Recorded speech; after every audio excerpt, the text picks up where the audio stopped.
So Mark, hit us with a recap of the events of Amazing Spider-Man Volume 6, number 63.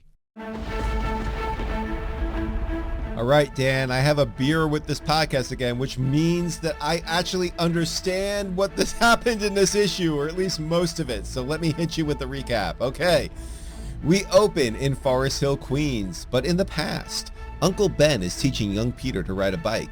Pete's doing it. He's doing it until he's not doing it and crashes. But don't fret, young guy.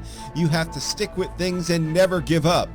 Behind Ben and Peter, the newest scion of Sitaram, the demon girl on the bike, looks on and chortles at Earth's latest champion.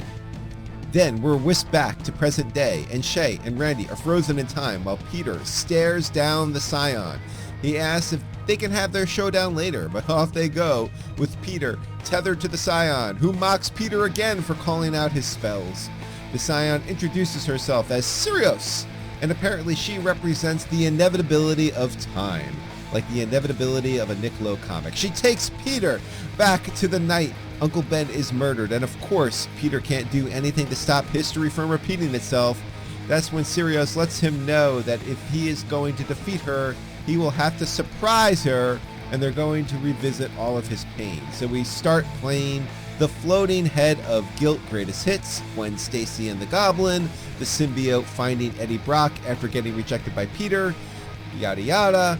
Peter keeps trying to get a hit on Sirius before they are brought back to another point in his lifetime. Oop! There's George Stacy, except there's no look out! Dan, what could this possibly mean? Is this the timeline Nick Spencer has been wiped out of existence? You had one job, Nick Lowe. It's been 130 issues since we've had a Spider-Man comic without someone shouting look out, and you chose this moment to forget? That's it. I'm done here. This is the breaking point with Dan and Nick Lowe. I love that. We're seeing it all. Kraven, the Sin Eater, that spider character from Amazing Spider-Man number 500. Dan, you'll tell me who that is, right? Yeah, I know all about that. We'll talk about that later. Okay, finally.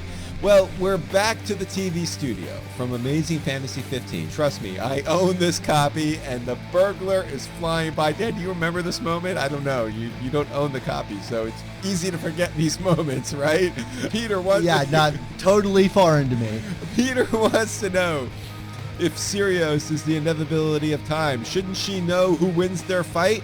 She tells Spidey that in his future, she sees a crimson wasteland that her father will wreak upon his reality.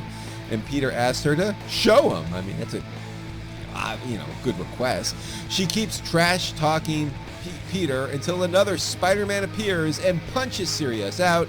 Peter slowed himself down and created a paradox where this future Spider-Man appears and lets Spidey knows that the idea he had about creating a device to detect when this future jump happens is spot on. So now Peter needs to work with Doctor Strange to pull that off. Look, I'm not gonna lie, I'm still kind of confused by all of this, but at least I'm kind of getting the gist of it for the first time in 3 issues, so hallelujah. Sirius was caught off guard and surprised, so Peter is victorious again, but she's also pretty pissed off, so she injects Peter with unimaginable pain, splitting his consciousness and making Peter experience every single moment of his life at one time. So Peter spends another Rita Ragador, which I guess means he died. But did Sirius die too? I mean, is the Re just the shorthand for all of that now? We'll get into that on the show, Dan. So Peter's back at the restaurant in real time. Shay is talking and Peter is really out of it. Peter admits it's hard to play along while his neurons are stinging with death, and I'm just like, all right, more characterization. I love it. Peter and Shay walk back to the subway, and she tries to discern what's really wrong with him and brings up that he just lost his job at Oscorp, which he had actually forgotten about. Shay then offers to treat Peter to a picnic tomorrow, which she agrees to, even though he suspects that he'll likely cancel when another Scion inevitably shows up.